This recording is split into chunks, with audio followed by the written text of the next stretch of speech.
Bismillahirrahmanirrahim.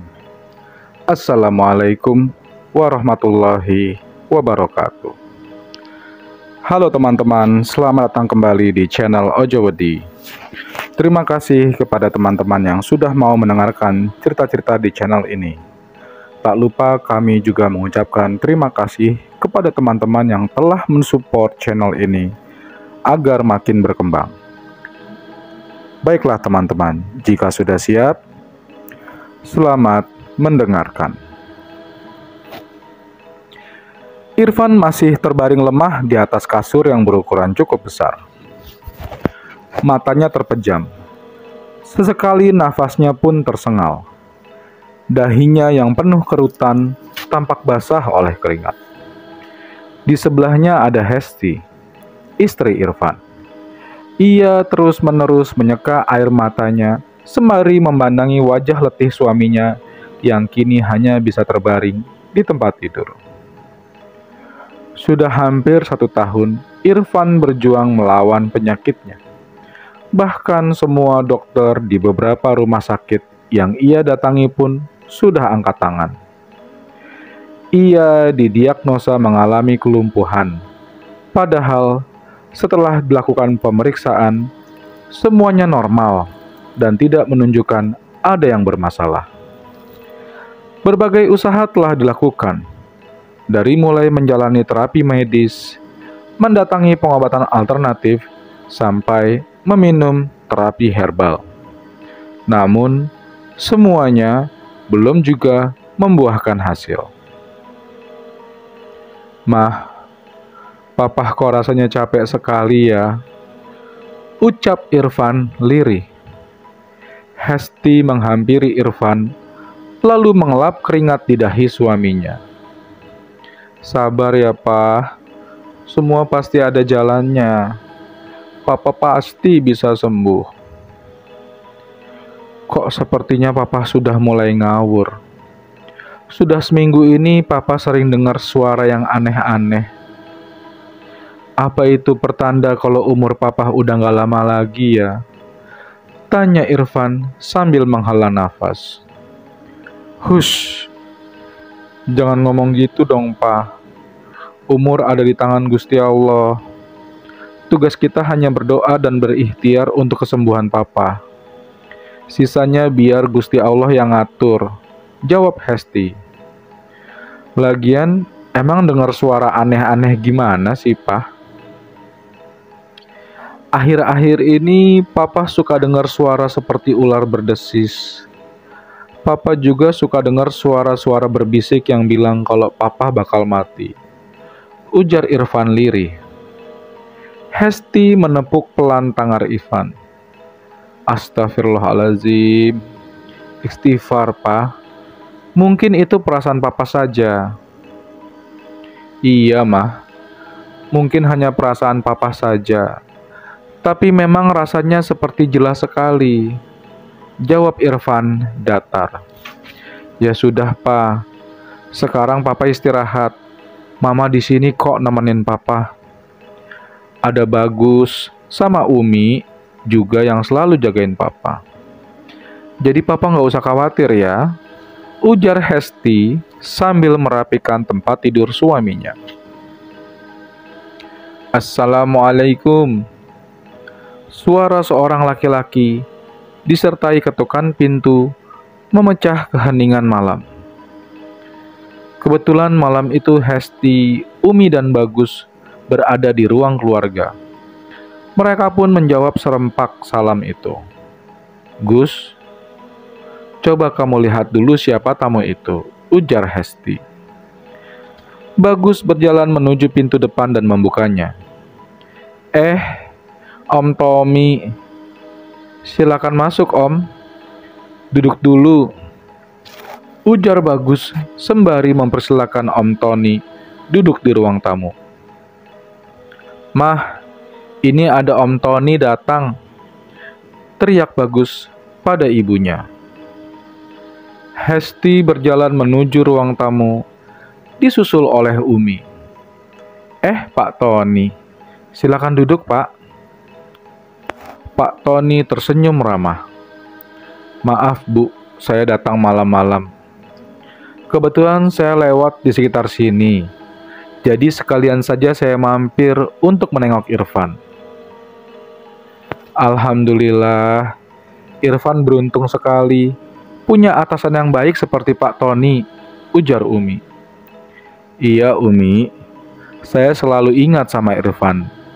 Dia itu mantan karyawan saya yang sangat dekat dengan saya. Sampai akhirnya bisa merintis usaha sendiri.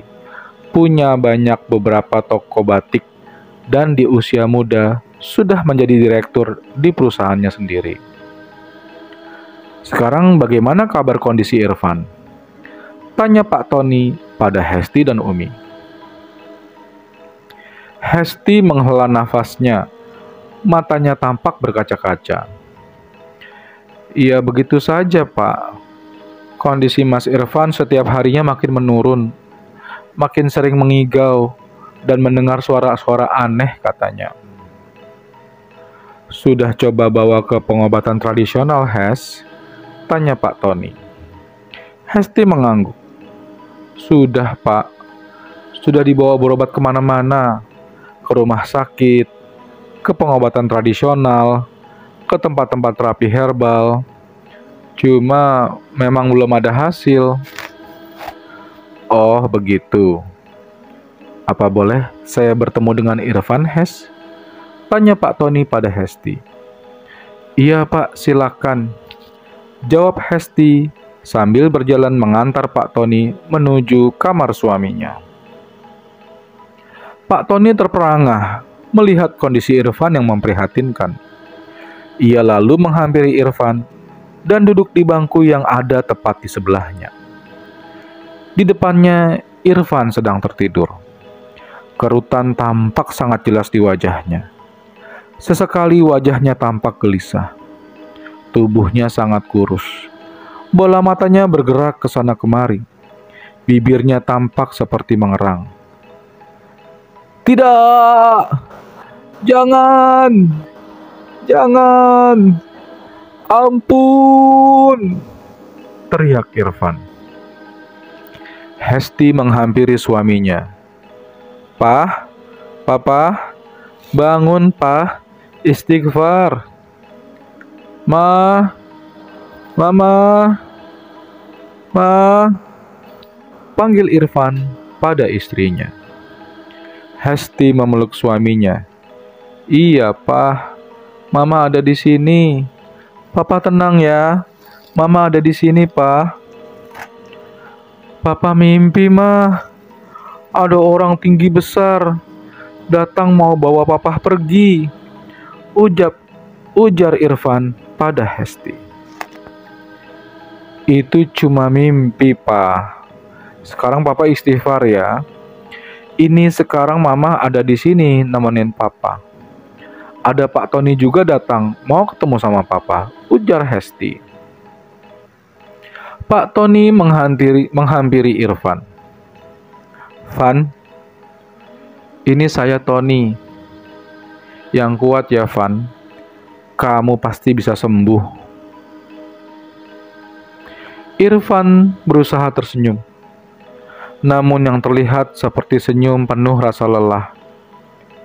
Iya Pak, terima kasih sudah datang ke sini untuk menengok saya. Belum sempat Pak Tony menjawab, Irfan sudah terlelap dengan wajah yang penuh kegelisahan. Pak Tony lalu menghampiri Hesti. Hes, kamu yang sabar ya, yang kuat juga. Saya doakan semoga Irfan diberikan kekuatan dan bisa pulih seperti sedia kala. Saya pamit pulang dulu. Kamu nggak usah antar. Temani saja Irfan di sini. Ujar Pak Tony sambil menepuk pundak Hesti. Hesti mengangguk lemas. Terima kasih banyak ya Pak. Allah yang balas semua kebaikan Bapak selama ini ya Pak. Apa kita nggak coba aja dulu Mbak? Toh kita kan bukannya mendatangi dukun. Tanya Lilis, adik dari Irfan.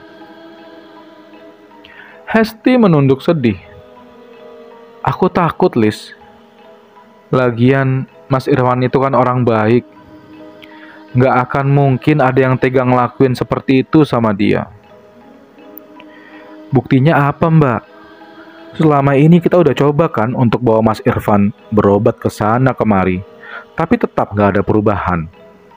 Yang ada, makin hari kondisi Mas Irfan semakin menurun, ujar Lilis. Umi menghela nafasnya. Lalu kamu punya saran apa, Lis? Kita coba datangi orang yang lebih mengerti tentang perkara gaib, Mi. Lilis kenal dengan salah satu kiai di pondok pesantren Darussalam. Namanya Kang Haji Asep. Jelas Lilis pada Umi dan Hesti. Hesti menatap Lilis. Wajahnya penuh kekhawatiran. Aku benar-benar takut, Lis. Lilis menghampiri Hesti, lalu duduk di sebelahnya. Ia menepuk pundak Hesti pelan. Insya Allah nggak akan terjadi apa-apa, Mbak. Yang penting, kita niatkan mohon pada Gusti Allah untuk kesembuhan Mas Irfan. Iya, Hes. Mungkin ini jalan dari Gusti Allah. Ada baiknya kita coba, ujar Umi. Hesti mengangguk pelan. Baiklah, Lis. Kalau memang itu yang terbaik untuk Mas Irfan, aku ikhlas. Tiba-tiba terdengar suara teriakan dari dalam kamar Irfan. Seketika Hesti, Umi, Lilis, dan Bagus berlari menuju kamar Irfan. Pah, Papa! Teriak Hesti sambil mencoba menyadarkan Irfan. Umi mengusap kepala Irfan. Astagfirullah, ya Allah, Irfan. Bagus menangis histeris, melihat mata ayahnya yang terbelalak seperti melihat sesuatu. Mulutnya menganga, badannya kaku. Lilis, cepat ambil Al-Quran di meja, teriak Umi pada Lilis yang masih terdiam memandangi Irfan. Lilis berlari dan mengambil Al-Quran yang ada di atas meja kamar, lalu memberikannya pada Umi. Mereka semua tak henti berzikir dan berdoa. Namun, ketika Umi sedang membacakan ayat suci Al-Quran di samping Irfan, tiba-tiba Irfan mengerang. Suara erangannya berbarengan dengan suara barang-barang yang bergerak di atas meja seperti ada gempa. Lalu, tak lama kemudian, darah segar keluar dari mulut Irfan. Badannya tak lagi kaku, ia tak lagi mengerang, namun tertidur dan tak bisa dibangunkan. Astagfirullahaladzim. Papa! Teriak Hesti lemas melihat suaminya berlumuran darah. Gus, panggil Mang Ujang sama Biani sekarang, teriak Lilis pada Bagus. Bagus yang sedari tadi menangis histeris melihat ayahnya langsung berlari ke rumah Mang Ujang yang memang sudah lama bekerja dan tinggal di dekat rumah mereka. Saya sudah memeriksa kondisi Mas Irfan secara menyeluruh dan memang tidak ada masalah sama sekali. Semuanya dalam batas normal. Saya sudah memasangkan infus, selang makan dan selang kateter urin. Kalau memang boleh saya sarankan, coba lewat pengobatan syariah. Saya juga memang kurang paham, tapi ada beberapa pasien yang memang pernah memiliki kasus yang sama dengan Mas Irfan, ujar Dokter Tuti yang pagi ini datang memeriksa kondisi kesehatan Irfan. Hesti mengangguk lemas. Iya, Dok. Saya dan keluarga memang berniat akan melakukan pengobatan melalui orang yang lebih paham kondisi Mas Irfan di luar medis. Terima kasih banyak ya, Dok. Dokter Tuti tersenyum ramah. Iya, Mbak. Yang sabar ya. Insya Allah, Allah pasti memberikan jalan keluar dan pertolongan untuk kondisi yang Mas Irfan alami saat ini. Dan sepertinya saya harus pamit dulu. Kebetulan pasien saya di klinik sudah mulai berdatangan.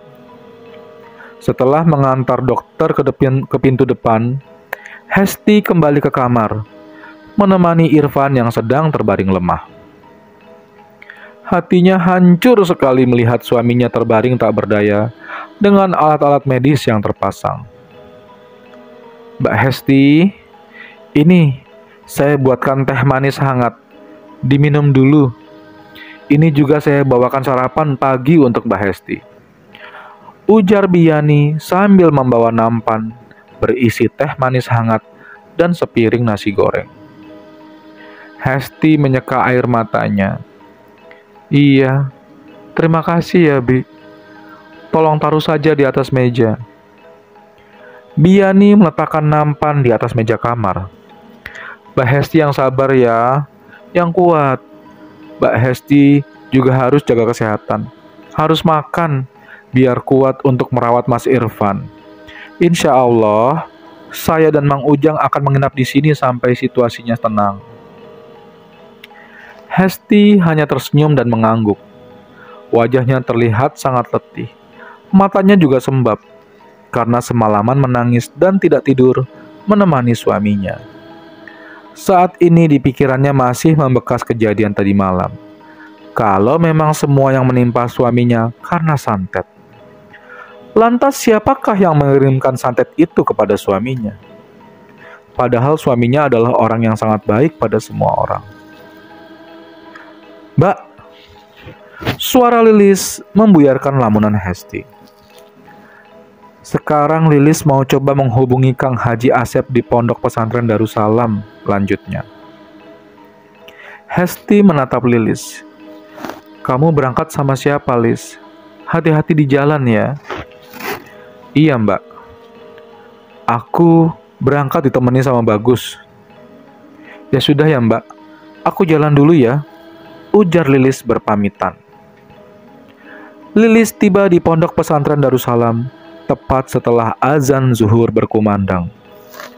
Ia dan Bagus menuju masjid untuk menunaikan sholat zuhur sebelum bertemu dengan Kang Haji Asep. Setelah selesai sholat, mereka bertanya pada salah satu santri. Dek, maaf, bisa tolong antar kami bertemu dengan Kang Haji Asep? Kebetulan kami ada perlu dengan beliau. Santri itu tersenyum ramah pada Lilis dan Bagus. Boleh, Kak. Mari saya antar ke rumah Akang. Mereka berjalan menuju sebuah rumah yang tak jauh letaknya dari masjid, tempat mereka sholat tadi. Hingga sampailah mereka di sebuah rumah. Assalamualaikum, ujar santri yang mengantar Bagus dan Lilis. Seorang perempuan keluar dari dalam rumah menyambut mereka. Waalaikumsalam. Ada apa, Jang? Ini teh. Ada tamu yang ingin bertemu dengan Akang Haji. Jawabnya sambil menatap Lilis dan Bagus bergantian. Ini Teteh Haji, istri dari Akang Haji Asep ya, Kak. Mari, saya tinggal dulu ya, lanjutnya. Oh iya, Dek. Terima kasih banyak ya, jawab Lilis. Teh Haji tersenyum dan mempersilahkan Lilis serta Bagus untuk masuk ke ruang tamu mereka. Silakan masuk, Nak. Tunggu sebentar ya. Teteh panggilkan Akang. Iya, Teh. Terima kasih, ucap Lilis. Lilis dan Bagus saling bertatap-tatapan. Mereka melihat ke sekeliling. Rumah itu tampak sederhana. Tidak ada foto yang tergantung di dinding. Hanya sebuah lukisan besar berlatar pegunungan dan dua buah kaligrafi yang berlafazkan Allah serta Muhammad. Assalamualaikum, ucap Kang Haji Asep. Lilis dan Bagus berbarengan menjawab salam. Waalaikumsalam, Akang Haji. Akang Haji Asep tersenyum ramah seolah mengerti akan maksud kedatangan mereka berdua. Sudah berapa lama sakitnya? Lilis dan Bagus saling bertatap-tatapan, lalu menjelaskan semua yang terjadi. Sesekali Kang Haji Asep mengangguk dan tampak serius mendengarkan. Jadi begini nak, insya Allah saya bisa membantu. Tapi tolong sampaikan, saya ingin bertemu dengan istri dan juga ibu dari Mas Irfan. Besok siang, sebelum zuhur, mereka bisa datang untuk ketemu dengan saya di sini, ujar Kang Haji Asep. Lilis dan Bagus mengangguk berbarengan. Wajah mereka penuh harap. Alhamdulillah Akang Haji. Terima kasih banyak. Kang Haji Asep tersenyum ramah. Atas izin Allah kalian dipertemukan dengan saya di sini. Sekarang kalian pulang. Sampaikan salam saya untuk ibu dan istri dari Mas Irfan. Semoga Allah membantu kita semua. Setelah berpamitan dengan Kang Haji dan Teteh Haji, Lilis serta Bagus langsung bergegas pulang. Lalu sesampainya di rumah, Hesti dan Umi sudah menunggu mereka dengan penuh harap. Jadi maksudnya, Mbak sama Umi besok harus bertemu dengan Kang Haji Asep? Ya, Lis? Tanya Hesti pada Lilis. Lilis mengangguk. Iya, Mbak. Kang Haji bilang, beliau ingin bertemu dengan Mbak dan juga Umi. Mbak takut, Lis, ujar Hesti sambil menekan air matanya yang tiba-tiba saja menetes. Umi menghampiri Hesti dan menepuk pundaknya. Bismillah ya nak, kamu harus kuat. Siapa tahu ini memang jalan pertolongan dari Gusti Allah untuk Irfan. Mbak yang kuat ya, kita harus yakin pada Gusti Allah, ujar Lilis. Siang itu Hesti dan Umi berangkat ke rumah Kang Haji Asep. Mereka ditemani oleh Mang Ujang. Lalu sesampainya mereka di sana, mereka langsung disambut hangat oleh Kang Haji dan juga istrinya. Assalamualaikum Akang Haji, ucap Umi mewakili Hesti dan Mang Ujang. Kang Haji tersenyum ramah dan menjawab salam mereka. Waalaikumsalam. Ia lalu mempersilahkan Hesti, Umi dan Mang Ujang untuk masuk ke dalam rumahnya. Mari, silakan masuk. Tidak usah sungkan, lanjutnya.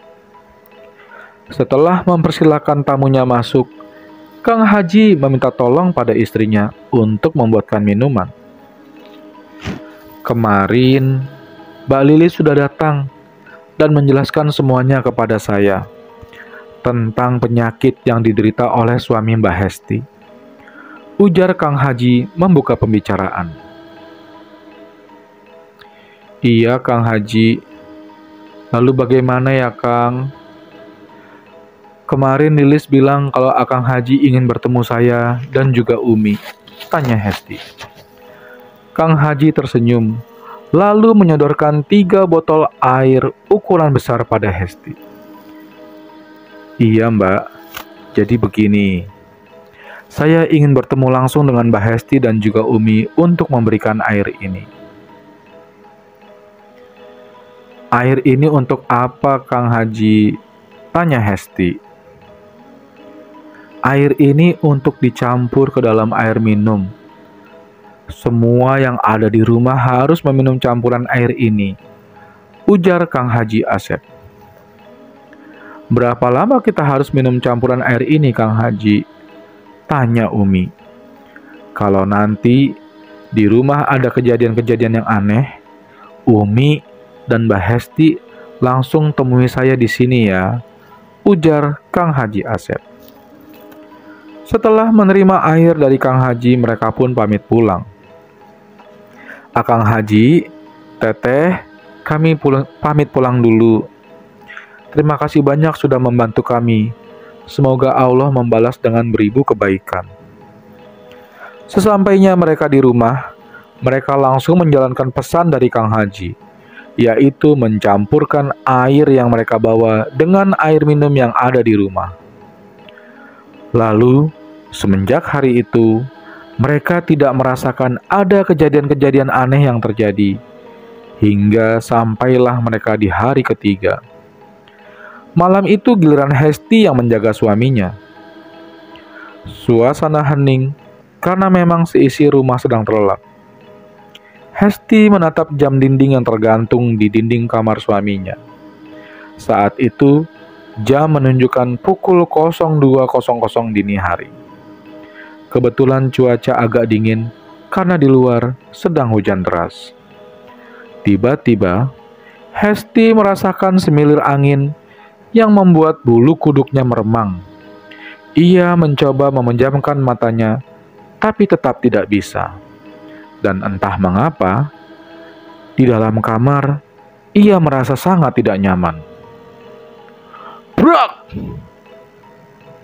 Suara jendela kamar yang terbuka, disertai angin yang sangat kencang, membuat Hesti terperanjat. Ia bergegas menutup jendela kamar. Namun, belum sempat menutup jendela kamar, ia melihat sesosok makhluk berwujud hitam tinggi besar yang ada di halaman depan rumahnya. Sosok itu bermata merah, sorot matanya tajam, bulunya lebat, dan memiliki tanduk di kepalanya. Seketika tubuh Hesti seperti mematung. Ia berusaha berteriak, namun tidak ada suara yang keluar. Sosok itu terlihat menyeringai dengan dua taring tajam dan tertawa. Suara tawanya sangat kencang dan terdengar berat. Seketika Hesti merasakan seluruh tubuhnya lemas dan ia pun jatuh tak sadarkan diri. Hesti membuka matanya. Ia melihat ke sekeliling kamar. Semua keluarga terlihat sangat cemas dengan keadaannya. "Alhamdulillah, kamu sudah bangun, Nak," ujar Umi. Biani membawakan segelas teh manis hangat untuk Hesti. "Mbak, ini diminum dulu teh manisnya." Hesti mengambil teh yang diberikan oleh Biani lalu meminumnya. Sepertinya memang ada yang janggal dengan kondisi Mas Irfan. "Sebenarnya semalam ada apa, Mbak? Kita semua dengar suara kencang dari kamar Mas Irfan. Kita juga dengar ada suara laki-laki tertawa kencang sekali," ujar Lilis. Hesti menggenggam kedua tangannya yang gemetar. "Semalam Mbak lihat di halaman depan ada makhluk hitam tinggi besar. Kepalanya bertanduk, matanya merah, dan giginya itu bertaring besar-besar. Makhluk itu ngeliatin Mbak, Dis, lalu tertawa kencang sekali." "Astagfirullahalazim. Berarti kita harus segera ke Kang Haji Asep lagi, Nak," tegas Umi. Hesti mengangguk pelan. "Iya, Mi." Saat itu juga mereka langsung bersiap untuk berangkat menemui Kang Haji Asep, ditemani oleh Mang Ujang. Lalu, sesampainya mereka di rumah Kang Haji Asep, kejadian yang tak pernah mereka bayangkan terjadi. Kang Haji, ditemani oleh muridnya yang bernama Kang Dedi, sedang mendengarkan kejadian yang baru saja dialami oleh Hesti, dan tanpa diduga, sesuatu yang aneh terjadi pada Hesti. Tiba-tiba tangannya gemetar. Ia merasa sangat kedinginan. Makin lama, makin gemetar, dan tak bisa mengontrol dirinya. Hesti berteriak histeris. Matanya terbelalak, mulutnya menyeringai, dan badannya seperti siap untuk menyerang Kang Haji Asep. Lalu dengan sigap, Kang Dedi dibantu oleh Mang Ujang memegang badan Hesti yang sedang memberontak. Di sampingnya Umi tak berhenti menangis dan beristighfar sambil mengusap kepala Hesti. Astagfirullahaladzim Hesti, sadar nak. Hesti menyeringai dan tertawa. Suaranya bukan lagi suaranya. Sorot matanya dipenuhi amarah. Jangan ikut campur kau. Kang Haji tersenyum. Bagaimana saya tidak mau ikut campur? Saya dimintai tolong untuk membantu Mas Irfan. Atas izin Allah, saya peringatkan kamu untuk keluar sekarang juga. Hesti berteriak dan memberontak, hingga Kang Dedi pun jatuh terpelanting. Mang Ujang dengan sigap memegang Hesti. Lalu tak lama kemudian Hesti jatuh tak sadarkan diri. Ya Allah, Hesti, teriak Umi. Teteh Haji masuk ke dalam dan mencoba menenangkan Umi. Umi, yuk istighfar Umi. Insya Allah Mbak Hesti lagi ditolong sama Allah lewat Akang. Ayo kita bantu doa sama-sama Umi. Kang Haji menghampiri Umi dan menenangkannya. Umi, insya Allah Mbak Hesti sudah aman. Jadi memang sudah ketahuan bahwa ternyata penyakit yang Mas Irfan alami saat ini adalah santet yang dikirim dari Kalimantan. Astagfirullahalazim. Siapa yang tega melakukannya pada anak saya, Kang? Tanya Umi sambil menangis. Saya tidak bisa memberitahukan siapa orang yang mengirim santet tersebut. Tapi insya Allah nanti orang itu akan muncul dengan sendirinya. Sekarang Mbak Hesti harus menginap di sini selama saya nanti berusaha untuk menolong Mas Irfan. Umi tidak usah khawatir. Nanti Mbak Hesti akan diurus oleh istri saya dan juga para santriwati di sini, lanjutnya. Iya Kang Haji, kalau memang itu yang terbaik untuk anak saya. Bismillah, saya ikhlas, ujar Umi. Malam itu Kang Haji datang ke rumah Irfan, ditemani oleh 2 orang muridnya, Kang Dedi dan Kang Firman. Dan mereka juga membawa serta 30 orang santri. Assalamualaikum, ujar Kang Haji Asep. Waalaikumsalam, Akang Haji. Silakan masuk, ujar Umi. Kang Haji terlihat memberikan arahan pada seluruh orang yang terlibat dalam proses pengobatan Irfan. Ia meminta 2 buah ember dan 1 baskom yang berisi air untuk diletakkan di depan pintu kamar Irfan. Lalu, seluruh keluarga tidak boleh ada yang menemani Irfan selama proses pengobatan ini berlangsung. Bahkan, jika nanti terdengar suara apapun dari dalam kamar, tidak boleh ada 1 orang pun yang masuk. Kang Asep menggelar 3 buah sajadah di depan kamar Irfan untuknya beserta Kang Dedi dan Kang Firman. Lalu selanjutnya memposisikan para santri duduk membentuk tapal kuda dari ruang tamu sampai ke halaman luar, yaitu posisi setengah lingkaran, dimulai dari 7 santri, 9 santri, dan 12 santri. Kang Haji, Kang Dedi, dan Kang Firman melakukan sholat hajat untuk meminta kelancaran proses pengobatan pada Allah Subhanahu wa Ta'ala.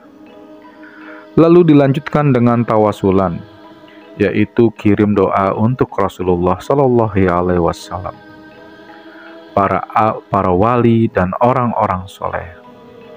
Namun sebelum memulai tawasulan, Kang Haji memberitahukan pada Mang Ujang untuk mematikan seluruh lampu yang ada di rumah tersebut. Dan ketika semua lampu telah dipadamkan, Kang Haji memulai proses tawasulan. Di tengah proses tawasulan, kejadian aneh mulai bermunculan. lampu rumah yang sempat dipadamkan mendadak menyala dengan sendirinya. Lalu, setelah dimatikan lagi oleh Mang Ujang, lampu itu menyala lagi.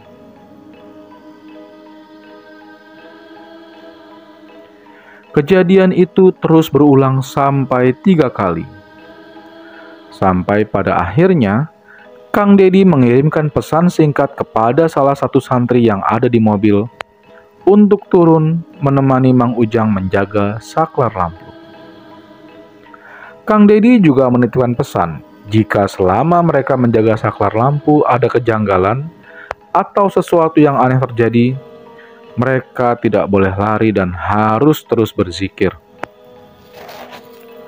Ketika membaca pesan singkat yang dikirimkan oleh Kang Dedi, Mang Ujang bersama Ridho langsung menjaga saklar lampu. Lalu tiba-tiba mereka melihat sebuah tangan hitam besar yang turun dari atas menuju ke saklar lampu. Mereka sangat ketakutan. Namun teringat pesan Kang Dedi bahwa apapun yang terjadi, mereka tidak boleh lari dan harus terus berzikir sampai akhirnya tangan itu menghilang dengan sendirinya. Setelah melakukan tawasulan, lampu kembali dinyalakan dan proses pengobatan pun dimulai. Seluruh santri membaca ayat kursi tanpa henti. Kang Haji bersama Kang Dedi dan Kang Firman pun terus berzikir. Di tengah zikir dan ayat kursi yang sedang mereka lantunkan, sesuatu yang sangat tidak diduga terjadi. Tiba-tiba, terlihat sesosok ular besar yang badannya hampir sebesar paha orang dewasa, sedang merayap di atas plafon rumah. Kepalanya ada di atas genteng, hanya badannya saja yang ada di plafon dalam rumah. Ular itu berputar di atas plafon, mengelilingi setiap sudut rumah hingga akhirnya menghilang dengan sendirinya. Tak lama setelah ular itu menghilang, semuanya dikejutkan dengan rambut panjang tanpa kepala yang tiba-tiba turun perlahan dari atas plafon di dekat pintu kamar Irfan. Semua yang melihat tak henti berzikir dan terus melantunkan ayat suci Al-Quran sampai tiba-tiba rambut itu menghilang dan berganti dengan sekelebatan sosok perempuan berambut panjang, berjubah merah, yang terbang sekali lalu menghilang. Kang Haji terus membacakan doa, dan tak lama kemudian sosok perempuan berjubah merah itu masuk dari pintu utama dan terbang melayang ke arah Kang Haji.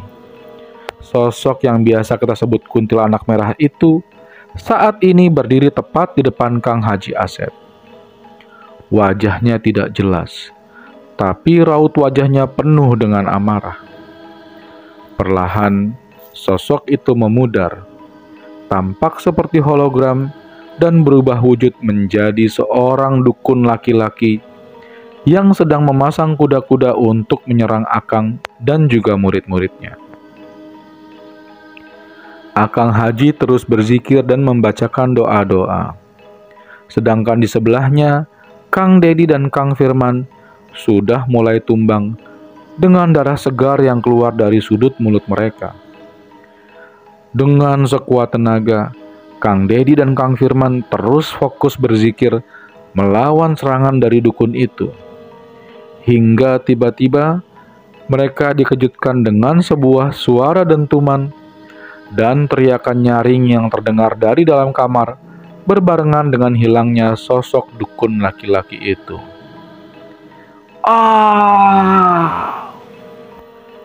Kang Haji Asep berlari dan membuka pintu kamar Irfan. Dari depan pintu ia melihat air di dalam 2 ember sudah habis tak tersisa. Lalu selanjutnya Kang Haji bergegas mengangkat baskom yang masih berisi air dan menyiramkan air tersebut ke dalam kamar Irfan. Namun, kejadian di luar nalar kembali terjadi. Semua yang ada di sana dibuat kaget bukan main karena air yang disiram oleh Kang Haji berbalik seperti terhalang oleh sebuah penghalang. Setelah menyeramkan air, Kang Haji masuk ke dalam kamar dan melihat kondisi Irfan. Alhamdulillah, Allahu Akbar, ujarnya. Seluruh keluarga masuk ke dalam kamar Irfan dan menangis terseduh-seduh melihat Irfan yang sedang duduk dengan kondisi sangat sehat. "Irfan, anakku!" teriak Umi sambil memeluk Irfan yang masih terdiam kebingungan. Lilis dan Bagus pun terdiam di dekat pintu kamar. Air mata mereka mengalir deras. Mereka tak kuasa menahan air mata penuh haru. Hari itu menjadi hari paling mengharukan dalam hidup mereka, di mana mereka telah melihat kekuasaan Allah. Bila mana Allah berkehendak, maka jadilah. Beberapa hari kemudian Irfan dan keluarganya dikejutkan dengan kedatangan Pak Tony yang menangis dan bersujud di kaki Irfan. "Van, maafkan saya, Van. Saya hilaf. Saya salah. Saya iri dan tidak terima dengan kesuksesan kamu selama ini. Ampuni saya, Van," ujarnya. "Kenapa Bapak tega melakukan itu pada suami saya, Pak?" tanya Hesti sambil menangis terseduh-seduh. "Saya hilaf, Hes. Saya salah. Saya hanya tidak rela kalau mantan bawahan saya bisa sukses dan menyaingi saya. Ampuni saya, Hes," ujar Pak Tony. Irfan dan keluarganya sama sekali tidak menyangka bahwa orang yang selama ini mengirimkan santet padanya adalah Pak Tony, mantan bosnya yang begitu dekat dengannya. Memang mereka sangat sakit hati atas perbuatan yang dilakukan oleh Pak Tony. Akan tetapi mereka sadar bahwa setiap manusia tak luput dari kesalahan. Dan akhirnya mereka pun memilih untuk tetap memaafkan segala kesalahan yang dilakukan Pak Tony kepada Irfan. "Assalamualaikum," ujar Irfan. "Waalaikumsalam. Mas Irfan, Mbak Hesti. Mari silakan masuk," ujar Kang Haji Asep sambil mempersilakan mereka masuk ke ruang tamu. Lalu memanggil istrinya. "Bu, Ibu, sini Bu. Kita kedatangan tamu spesial," ujarnya sambil tersenyum ramah. Teteh Haji masuk lalu duduk di samping suaminya. "Masya Allah, gimana kabarnya Mas Irfan sekeluarga?" "Alhamdulillah Teh, kabar kami semua baik," jawab Hesti. "Kami datang untuk mengucapkan terima kasih banyak pada Akang dan Teteh Haji karena sudah membantu kami. Saya masih nggak nyangka suami saya bisa pulih lagi seperti sedia kala," ujar Hesti sambil menangis. "Alhamdulillah, Allah yang punya kuasa, Mbak. Saya hanya sebagai perantara kesembuhan untuk Mas Irfan. Kalau tanpa izin dan kuasa Allah, Mas Irfan mungkin belum sembuh dari sakitnya. Jadi kita harus banyak-banyak bersyukur ya Mbak," ujar Kang Haji Asep. "Iya Kang Haji, terima kasih banyak ya Kang. Semoga Allah membalas semua kebaikan Akang dan Teteh Haji bersama semua yang sudah terlibat membantu proses kesembuhan saya. Ini ada sedikit tanda terima kasih untuk Akang Haji, Teteh, Kang Dedi dan Kang Firman, serta seluruh santri yang sudah membantu saya," ujar Irfan sambil menyodorkan beberapa amplop putih. "Insya Allah saya akan menjadi donatur tetap untuk Pondok Pesantren Darussalam. Mohon jangan ditolak ya Kang Haji. Saya ikhlas dan ingin beramal," lanjutnya. "Masya Allah Mas Irfan. Saya dan semuanya ikhlas membantu Mas Irfan dan sekeluarga. Kalau memang Mas Irfan ridho dan ikhlas, saya terima tanda terima kasih ini dan akan saya berikan pada semua yang terlibat dalam proses kesembuhan Mas Irfan, ujar Kang Haji Asep. Alhamdulillah Kang Haji, kalau begitu kami pamit pulang dulu, ujar Irfan. Terima kasih teman-teman telah mendengarkan cerita-cerita di channel Ojowedi. Akhir kata, Waalaikumsalam warahmatullahi wabarakatuh.